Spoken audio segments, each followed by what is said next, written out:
Hi Scorpio, this is Tisch Aitken, and this is your monthly report for the month of March 2022. While we are in the new age of Aquarius, full of brilliance, futuristic thinking, and chaos, which has been obvious, we have also been taking a trip down memory lane to the epoch of Capricorn. Venus retrograded on December 19th at 26 degrees and 29 minutes of the cardinal earth sign of Capricorn. And this set off where Pluto, which is the ruler of your sign, the planet of death and regeneration. Pluto stationed at this degree at the end of April of 2021. And Venus and Pluto have been working very closely in the sky since early mid part of December. And they met up on December 11th. They met up a second time on December 25th.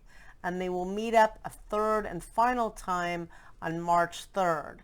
And this entails a lot of loss, unfortunately. And there has been a lot of loss since the beginning of December in re-triggering the height of the epoch of Capricorn, when the pandemic really broke out and we went into lockdown, because Saturn, which rules the sign of Capricorn in modern astrology, got to 26 degrees of Capricorn in early mid-March of 2020 and exceeded that degree on November 4th of 2020.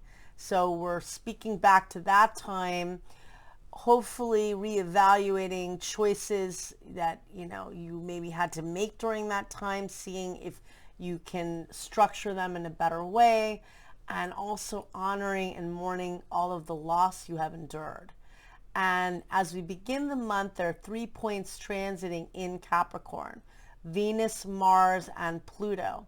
And Venus and Mars are at 26 degrees of Capricorn on March 1st, setting off where Venus initially retrograded. And now Venus is clearing its shadow, and it will enter Aquarius early in the month. So that's a good thing, getting out of that heavy tail. But also Mercury retrograded on January 14th, initially at 10 degrees and 20 minutes of the fixed air sign of Aquarius in your house of home, family, and emotional foundation.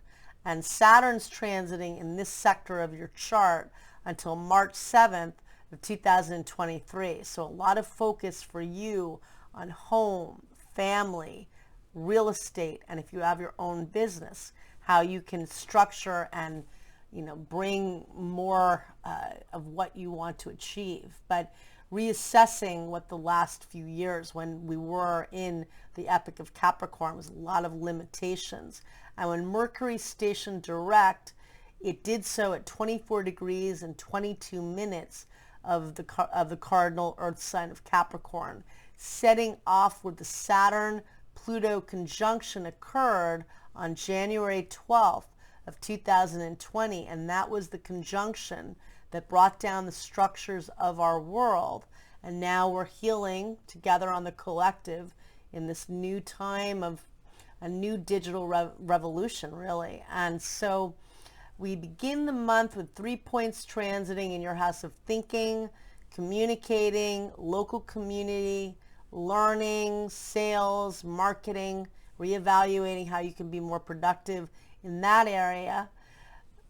Juno, which is an asteroid of partnering, Mercury, which is the planet of communication, and Saturn, the planet of structure and responsibility, and sometimes limitations, definitely, are all transiting in your house of home, family, and real estate. And then there are 3 planets transiting in your house of love affairs, creativity, and romance. And that is the Sun, Jupiter, which is the luckiest planet, and Neptune, the planet of dreams.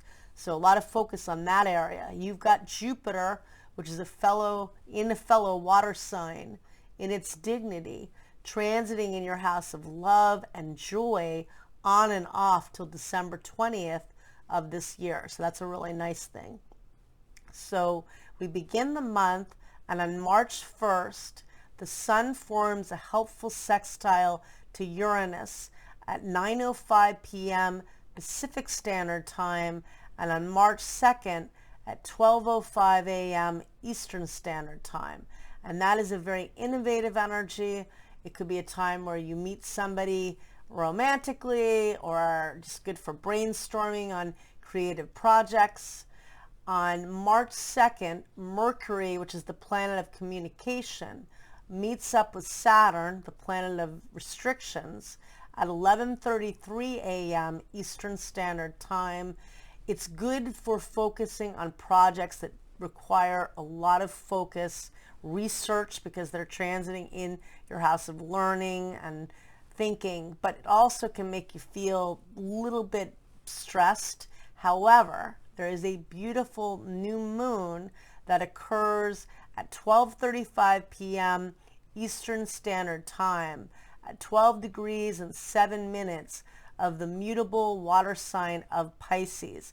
And this magical new moon is conjunct Jupiter, the luckiest planet, in your house of love, creativity, and inner child. So that is really lovely energy. Definitely set intentions, plant new seeds, do the law of abundance. If you are single, it is excellent for your love life. It's also excellent for bringing more happiness to your life, and really focus on initiating a new dream. On March 3rd, there is a lot of intensity in the sky.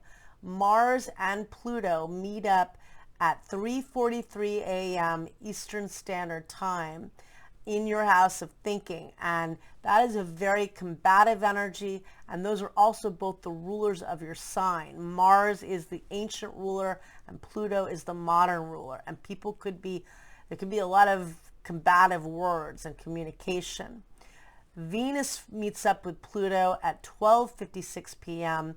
Eastern Standard Time, and that could be purging, that could be hopefully purging negative thinking, because obviously this has been such a tremendously sad time. But there could be breakups, there could be power struggles. That is an intense day.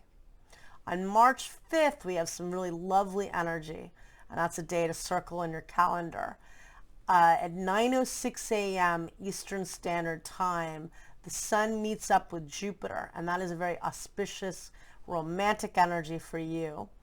And Venus and Mars have been traveling together since the end of January, just after Venus stationed direct, and they will be traveling together until April 5th. And this is very romantic, creative, and passionate energy. So Mars, which is the planet of passion and action, enters the fixed air sign of Aquarius at 10:23 p.m. Pacific Standard Time, and on March 6th at 1:23 a.m. Eastern Standard Time. Venus follows suit and enters Aquarius at 10:30 p.m. Pacific Standard Time, and on March 6th at 1:30 a.m. Eastern Standard Time. The two cosmic lovers meet up exactly at the very degree and minute at 11:12 p.m. Pacific Standard Time and at 2:12 a.m. Eastern Standard Time. And this is lovely energy. It's in your house of home, family, and emotional foundation. Venus will be in this area of your chart until April 5th, and Mars will be there until April 14th. And a lot of energy around getting things done at home, beautifying your environment, finding happiness within, and if you have your own business, hopefully doing a lot of business. So it's a lovely energy. It's also setting off the Saturn-Jupiter conjunction that ushered in a new 20-year vision of what vision you want to structure. And this occurred on December 20th of 2020 at the very first degree of Aquarius. And now Venus and Mars are setting this off to bring more creativity and love and magic to the vision. On March 9th, Mercury, which is the planet of communication, changes signs and enters the mutable water sign of Pisces at 8:32 p.m. Eastern Standard Time, where it will be until March 27th, transiting in your house of romance, love, creativity, and happiness. More energy around your romantic life and your happiness. On March 13th, the sun meets up with Neptune at 7:43 a.m. Eastern Standard Time. That could be very romantic on one level. It's in your house of romance. It could be a draining energy, just kind of just feeling a little bit tired or just depleted, but it can be very creative and romantic as well.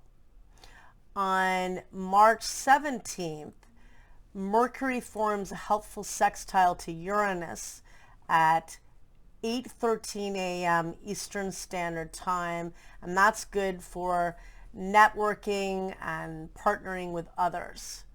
On March 18th, there is a full moon that takes place at 3:18 a.m. Eastern Standard Time at 27 degrees and 40 minutes of the mutable Earth sign of Virgo in your house of friends and groups.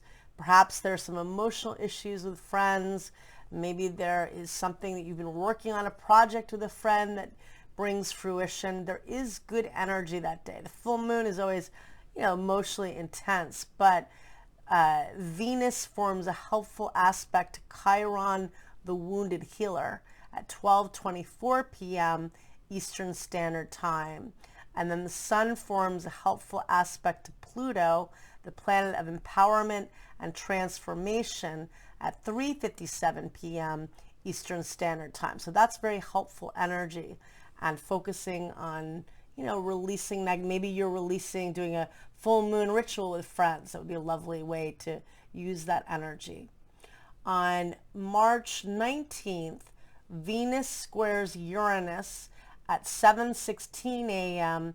Eastern Standard Time. There could be issues with family members or partnerships.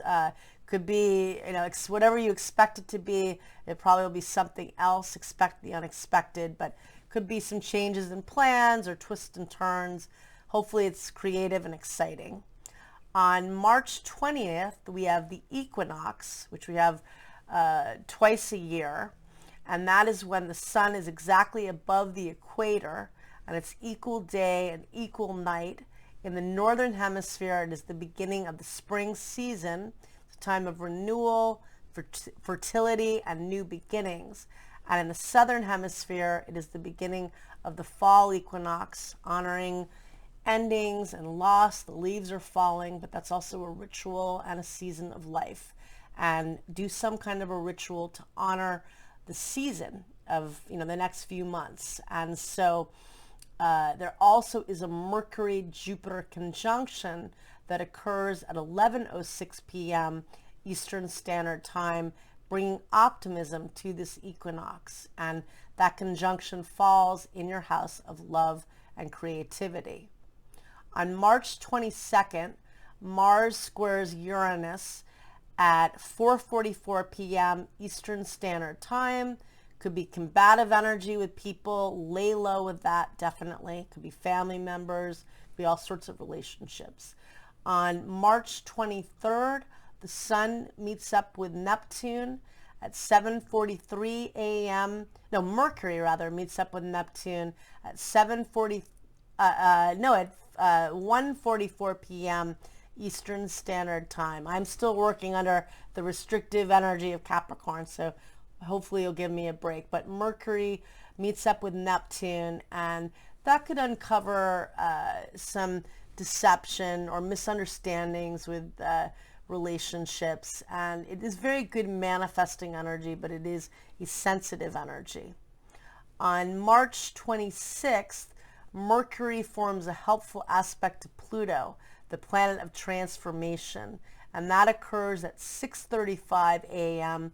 Eastern Standard Time. Good for getting things done and up-leveling your thinking. On March 27th, Mercury changes signs and enters the cardinal fire sign of Aries at, it does so at 11:33 a.m. Eastern Standard Time. and it will be there until April 10th, and it's transiting in your house of work and routine and habits, getting things focused. And on March 28th, Neptune, which represents the dream, forms a helpful sextile to the North Node of Fate at 9:13 p.m. Eastern Standard Time. That could bring very spiritual or romantic encounters. There's a very fated energy to it. I wish you a lot of luck.